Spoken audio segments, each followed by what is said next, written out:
Hey class, welcome to another installment of on the philosophy of evil, and today we're looking at John Hick and the way in which we're understanding theosity, and I'll have more on that in a bit. Looking at my notes here, I have that we're not to read past the chapter on Arrhenian theosity. In other words, don't read about process theosity and so forth. Okay, so we're, for this installment on the philosophy of evil, we're referring to John Hick's chapter on the problem of evil from his 1983 book on the philosophy of religion. So this is coupling as philosophy of religion here. So Hick was born in 1922 and dies in 2012. He was British born and educated while spending most of his life teaching in the States in such Ivy League schools as Cornell and Princeton Theological Seminary, among other places. So obviously we'll look at the notion of evil by way of John Hick from an ethical perspective, while also in a theological perspective, right? So our initial understanding of evil is clearly related to the discipline of philosophy itself. Held within the practice is the study of religious belief, right? At the same time, right? So Hick's account is noticeably Christian, while a lot of Hick's points are easily transferable to a secular context. So, in other words, this is having to do with the examination and study of evil within the belief in Christian God in relation to the practice of Christianity. So the study of evil also is meta-ethical, right? In that we look to the relationship between good and evil. And so overall, Hick's position on evil is defined and considered with the technical term theosity. Okay, so essentially a theosity is a way to justify the existence of suffering while at the same time accounting and allowing for a belief in an all-knowing, all-powerful, all-benevolent God. So I'll just repeat that really quick. So in other words, essentially a theosity is a way to justify the existence of suffering while at the same time accounting for and allowing for a belief in an all-knowing, all-powerful, all-benevolent God. So we then need to put a finer point on Hick's theosity, i.e. his specific type of theosity is Arrhenian, of which we'll examine more precisely in a bit. So meanwhile, we follow Hick's initial definition of evil as a reference to physical pain, mental suffering, moral wickedness, and so forth. So such evil here is also the grounding to and going beyond of recognizable problems such as poverty, oppression, persecution, war, injustice, indignity, inequity. So yet at the same time, we need to also recognize that all pain and suffering is not all human caused. There are natural causes. And in this day and age too, that line is getting even blurrier as well. So in terms of climate change and our responsibility for it, right? But we also have this way in which we're understanding natural causes that are thought to be how we identify evil, as with disease, earthquakes, floods, drought, fires, hurricanes, so forth, right? Also know also that a theosity is an answer to the problem as noted by Hick. So in other words, a theosity is an answer to a problem posed by someone who is an atheist, perhaps, and is calling into question how it is that if God is perfectly loving, God must wish to abolish all evil. And if God is all-powerful, God must be able to abolish all evil. But evil exists, right? Therefore, God cannot both be omnipotent and perfectly good, okay? So this is someone that's not believing in God on a reasoning that if God allows evil to exist, then that seems to contradict the concept of what God is. So then essentially Hick is offering a theosody, which is a defense of Christianity with the notion of a belief in evil does not contradict an omnipotent and perfect God for the believer. Okay, so Hick immediately discounts the Christian scientists who might have it that evil is somehow merely an illusion, given that, so Hick discounts this given that throughout biblical or even for secular history in general, there's all manner of pain and suffering that's accounted for in relation to our basic experience here on earth. Okay, evil cannot just simply be an illusion. Okay, so then Hick lays out 3 Christian responses or defenses or theosodies that justify the existence of evil along with God. So we have the Augustinian response, which is a theosody. We have the Arrhenian response, which is also a theosody. And then we have the theosody in terms of modern process, which we're not going to look at.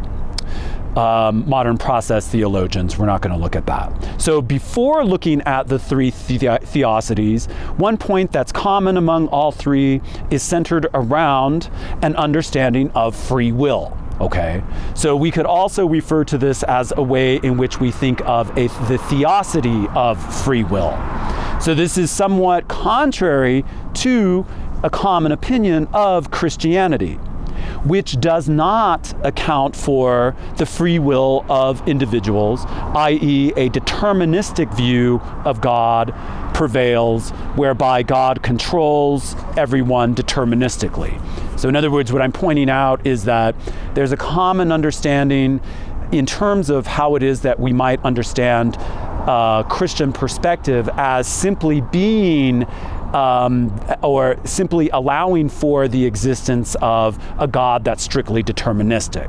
And so what we're seeing is that Hick's understanding of God is not deterministic in this way, okay? So in other words, we might think of a Christian view as seeing that God controls us deterministically by way of fate, and so forth. So Hick is pointing out that all 3 theosodies are positions that are in recognition of free will as a way to justify a case for evil in the world, along with a belief of God. Okay, so in other words, there's a long history in Christian in Christian understanding, whereby we're seeing that the existence of free will in our relationship to God is not in contradiction.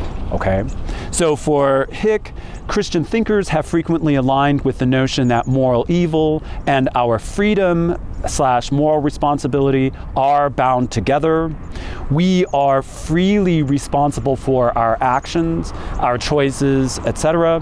That is, that God must have created us with the freedom to do good and evil. So in this framework, we are free to make mistakes, including and choosing evil. Not doing good things is not a contradiction to God's goodness. So in other words, God's goodness, if we're thinking that God allows us free will, then that means that people are free to be evil, is the point, right?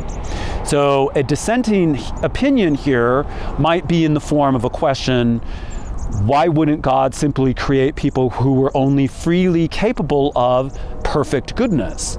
okay? So we could have someone bringing in this view that, well, isn't there a way that God could have created us so that we were just always doing good? So yet the obvious problem here is having to do with the word free, right? That is, if we presuppose that if we're proposing that God's predestination for us is that we could be free to act rightly and perfectly all the time, then such actions are not wholly free, see? Given that such actions obviously are not free in the fullest sense of the word, this is freedom with conditions that we always tend toward goodness, see? To even do good things, you're still not just free, okay? Because freedom, the way in which we're understanding freedom is that it's without limitation. And so if you're already having something where you're setting a limitation that we need to do good, if God creates us so that we're just doing good all the time, then we're not truly free, okay? So then Hick moves to the theosophy of Saint Augustine, sometimes known as Augustine of Hippo. He was born in 354 and dies in 430 AD. Okay, so early Christian thinker. His theosophy is a way that looks a lot like St. Thomas Aquinas's theosophy, whereby we have an account of evil by way of privation. And we even see echoes of that, or actually the influence of Aristotle in that thinking as well. So evil then is an absence or breakdown or the going wrong of goodness.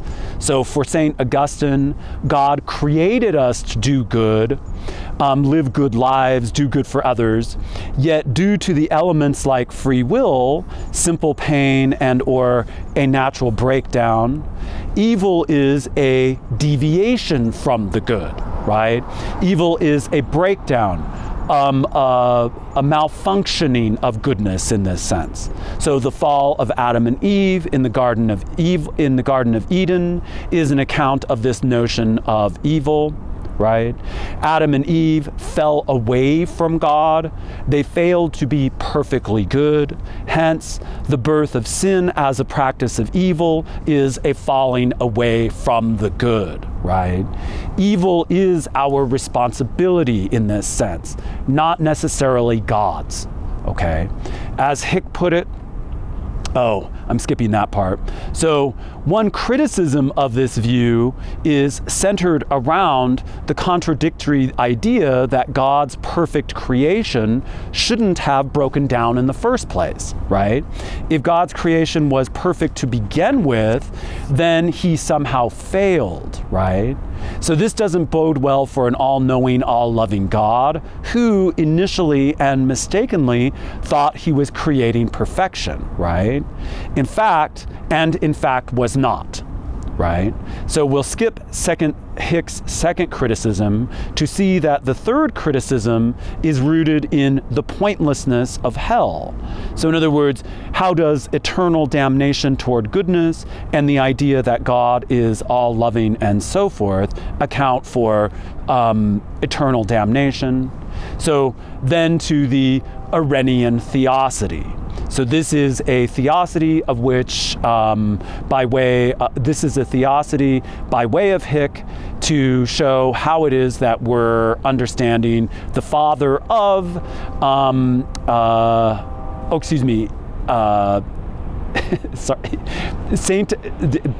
influenced by Saint Irenaeus, okay? So in other words, Saint Irenaeus was alive in the 2nd century, 130 to 202 AD. So he's an early Greek thinker responsible for laying the foundation and institution of the Christian faith. So father of the church. So his particular theosophy is the view that instead of an Adam and Eve creation and fall from grace scenario, the problem of moral evil is found in the idea that God had staged the two phases of our creation. And so in the first stage, we were not perfect. We were more or less like immature creatures at the first stage of growth. And in our second stage, which is supposedly where we're freely developing into our own creature-like ways to seek and fulfill ourselves as children of God, right? This first phase is where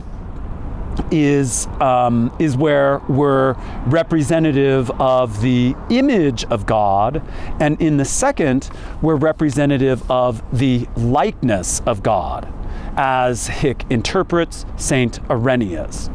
We need to see these developmental stages as interlocked with the possibility of moral evil, in the sense that the overcoming of pain, suffering, and strife, i.e. our working through of evil, is held between our capacity and our eventual development to overcome, to challenge us to do better, to create a need toward and aim for the good, i.e.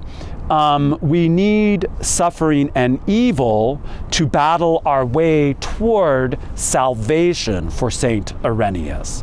And as we're also seeing, Hick agrees with. So basically, the perfection of God is something to work for, right? To aim for, to overcome evil, and not the other way around, as is commonly depicted.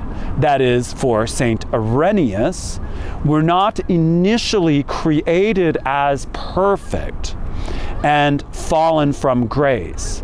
No, instead we're imperfect, and the problems of pain, suffering, and evil are a means of finding the perfection of God, as in our aim in life.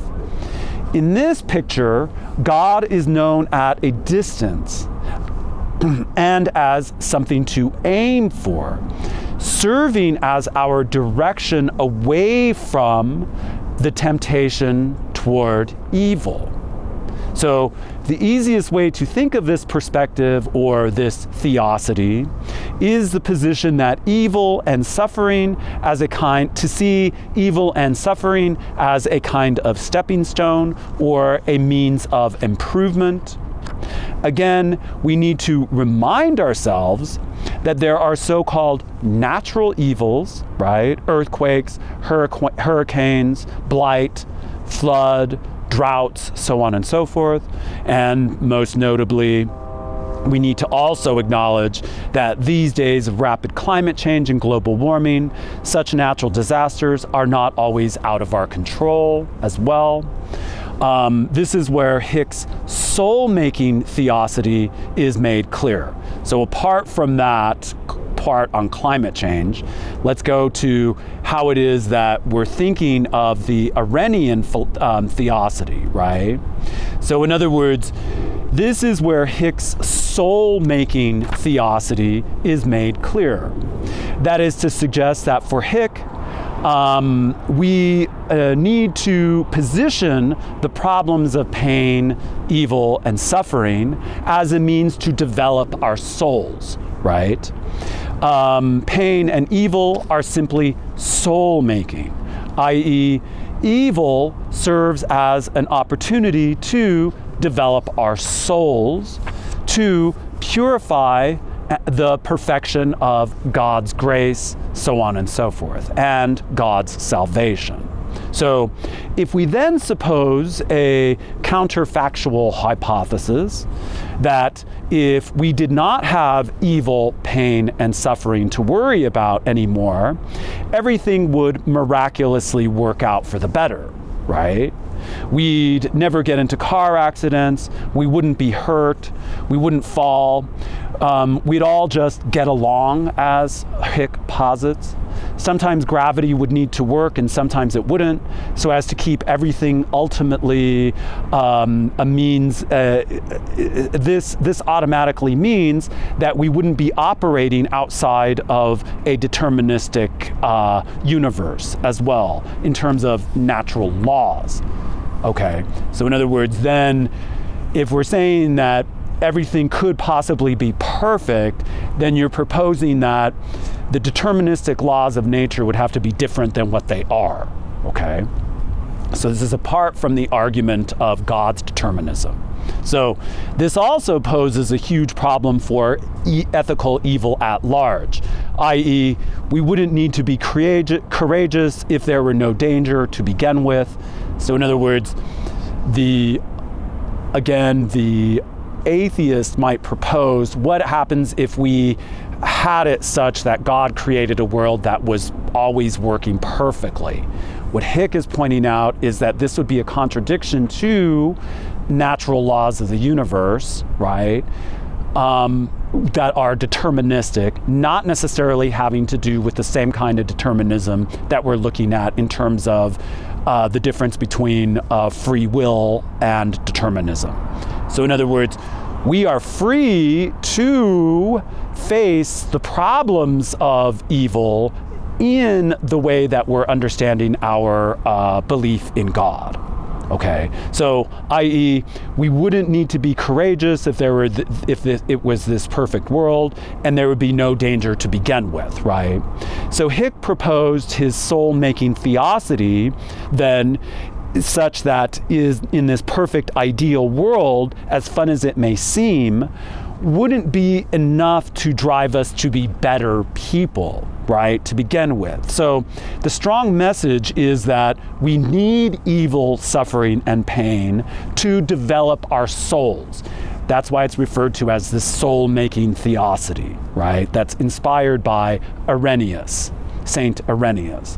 So in other words, we must follow dependable natural laws, deterministic natural laws, as well as having a keen awareness of the possible real dangers and difficulties, problems and obstacles, failure, sorrow, so forth, that our free will is there to contend with. So in other words, our free will is a way that we deal with the deterministic problems of nature, but then also in the face of, as a challenge to our undeveloped selves that then are working toward a way in which we are becoming better people. So in other words, evil is the way in which we work through evil, suffering, and pain is by way of improving ourselves, okay? So, and I think that's the ultimate message behind the soul-making theosity. So thank you, and we'll talk more later. Bye-bye.